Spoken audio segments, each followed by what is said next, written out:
আজকের ভিডিওতে আমরা দেখবো যে রাজুদা সৎ ব্যবসায়ী না অসৎ ব্যবসায়ী।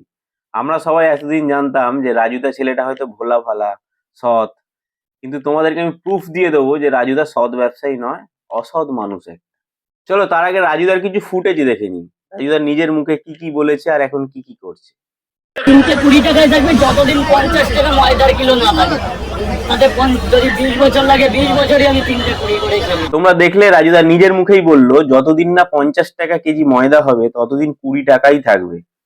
মানে 3টে পরোটা, আনলিমিটেড তরকারি, একটা পেঁয়াজ, ছোট পেঁয়াজ আর একটু শসা লঙ্কা যা দেয় ওটা 20 টাকাই থাকবে যতদিন না ময়দার কেজি 50 টাকা হয়।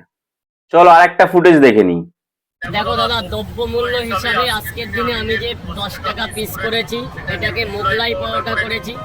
পরোটার সাইজ অনেক বড় করেছি। আজকে 48 টাকার উপরে ময়দা কেনা, 30 টাকায় আমার আলু কেনা, সেই আসা যাওয়ার একটা খরচ আছে। সেই মূল্যে 3টে পরোটা 30 টাকা না বেচলে আমার কিছু থাকছে না।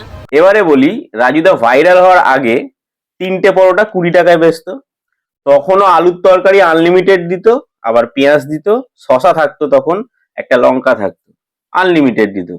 পরোটার সাইজ তখনও যেরকম ছিল এখনো সেরকমই আছে। ময়দার দাম একটুও বাড়েনি। আলুর দাম তখন ছিল 30 টাকা, এখন হয়েছে 17 টাকা 18 টাকা। এবার যারা বস্তা কেনে তারা কমে পায়, আর একটু কম হয়, তাদের 4 টাকা 5 টাকা কমে পায় আরো। তাহলে দেখো, রাজুদা যখন ভাইরাল হয়নি তখন 20 টাকায় 3টে পরোটা বেচতো, আনলিমিটেড তরকারি দিত। ভাইরাল হওয়ার পরে পরেও সেম জিনিসটাই করতো, মানে 3টে পরোটা আনলিমিটেড তরকারি 20 টাকা। হঠাৎ করে রাজুদা ওটা 40 টাকা করে দিল, কারণ রাজুদার মাথায় একটা জিনিস ক্লিক করলো যে আমি যতদিন ভাইরাল থাকবো মানুষ ততদিন এসে আমার কাছে খাবে। সাপোজ আগে যদি 20 জন খেতো, এখন 50 জন খায়, এরকম একটা ব্যাপার। কারণ এখন রাজুদার দোকানে প্রচুর ভিড় হয়। রাজুদার মাথায় যেটা ক্লিক করলো যে আমি যতদিন ভাইরাল থাকবো ততদিন মানুষের পিছন মেরে খাল করে দেবো। বুঝলে না তো? আমি বুঝিয়ে দিচ্ছি। দেখো, রাজুদা যখন ভাইরাল ছিল না তখন 20 টাকায় বেচতো পরোটা। এখন ভাইরাল হয়ে যাওয়ার পর রাজুদার সেল কিন্তু দ্বিগুণ হয়ে গেছে। রাজুদা যদি 1 বছর 2 বছর ভাইরাল থাকে, এবার 10 টাকা করে যদি এক্সট্রা প্রফিট করা যায়, তাহলে কত টাকার বিজনেস করা যেতে পারে। এই জিনিসটা মাথা খাটালো।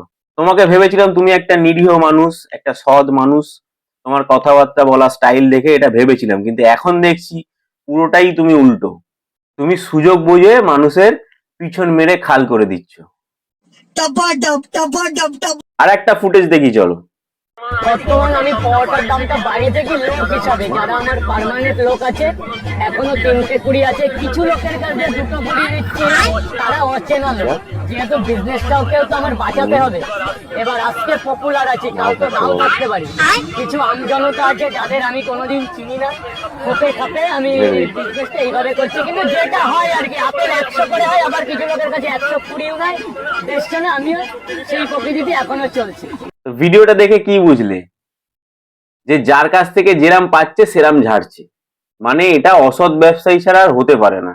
কারণ যে সৎ ব্যবসায়ী হবে তার কাছে যে ডেলি খায় তার রেটটাও সেরাম হবে, আর যে 9 মাসে 6 মাসে যায় তার রেটটাও সেম হবে।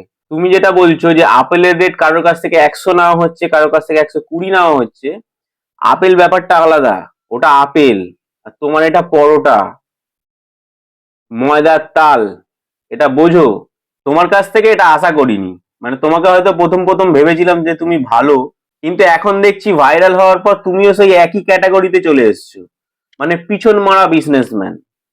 খোপে খাপে পেয়েছি, ঝোপে ঝাড়ে নিয়ে গিয়ে পিছন মেরে দাও, এরম ব্যাপার আর কি। এবার ভিডিওটা দেখে তোমরা কি বুঝলে? রাজুদা সৎ ব্যবসায়ী না অসৎ ব্যবসায়ী? তোমাদের মতামতটা একটু কমেন্ট বক্সে জানিয়ে যেও।